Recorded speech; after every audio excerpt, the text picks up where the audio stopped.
just big, sort of heavy drums usually. A lot of bass,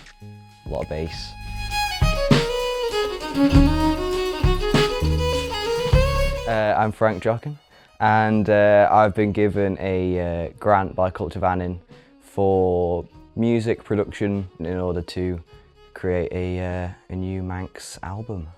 I love all Manx traditional music, but I also listen to a lot of different music like electronic music, hip-hop music, and yeah, so I just wanted to blend those two together into sort of a fusion sort of thing, make something a bit different. I don't think a lot of people have done it. No one's specifically gone down like the sort of hip-hop production side of things, I don't think, so that's what I'm trying to do.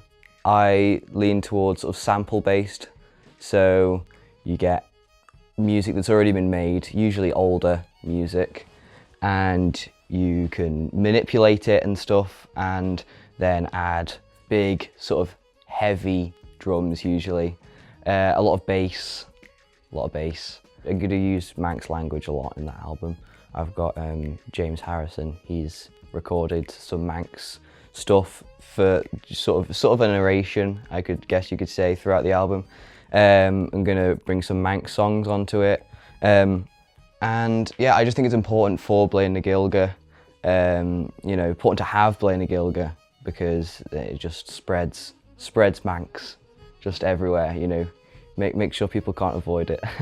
I think it's important to make something different because a lot of people think that folk is folk, I think, you know, especially people who don't play it. And so, you know, it's good to show that it can be integrated into other genres. Most of the production side of things, the sort of foundation is pretty much complete. I just a few weeks ago I was listening to it front to back and I think it sounds pretty cool. But then I'm going to go back and re-record all the fiddle for it and it's just going to sound a lot better.